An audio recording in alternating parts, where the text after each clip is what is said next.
इथे उपस्थित असलेल्या माझ्या मित्रमैत्रिणींनो, बाबा म्हणजे सावलीगार, बाबा म्हणजे सागर पार, बाबा म्हणजे शक्ती सारी, बाबा माझे विश्वभारी.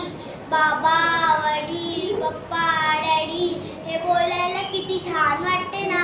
असाच अभिमान वाटावा अशा माझ्या बाबांची कहाणी मी तुम्हाला सांगणार आहे.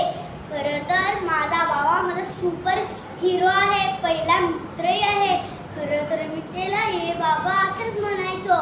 पण यमुनेच्या पुरातून टोपलीतून बाहेर घेऊन जाणारा वासुदेव आणि पुत्रवियोगाने मरण पावणारा राजा दशरथ यांची माझ्या आजीने गोष्ट सांगितली तेव्हा मला कळले बाबा किती आदरणीय असते. माझ्या बाबांचे नाव पावनोजी गावडे आहे. ते ऑफिसला जातात, ते कॉमर्सचे पदवीधर आहेत. ते दररोज सकाळी लवकर उठून जॉगिंगला जातात. ते माझ्याकडे दररोज 10 सूर्यनमस्कार करून घेतात. आई पण नोकरीनिमित्त बाहेर असल्यामुळे बाबा आईला घरकामची मदत करतात. त्यांच्या आईची म्हणजेच माझ्या आजीची दररोज तब्येतीची काळजी घेतात. ऑफिसवर आल्यावर मोबाईल न बघता माझा अभ्यास घेतात. माझी परीक्षेची तयारी करून घेताना नेहमी ते मला वेळेचे आणि शिस्तीचे महत्त्व सांगतात. मला परीक्षेमध्ये चांगले गुण मिळाले किंवा स्पर्धेत नंबर आला तर स्वतःहून छोटेसे बक्षीस किंवा माझ्या आवडीला मला आईस्क्रीम आणून देतात. मला परीक्षा कमी गुण मिळाले तर ते न रागवता चुकामधून शिक, पुढच्या वेळी नक्की यशस्वी हो असे आवर्जून सांगतात.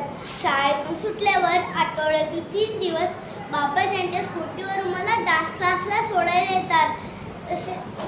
ते कुटुंबियावरती प्रेम करतात, तसेच ते समाजातील लोकांवर प्रेम करतात.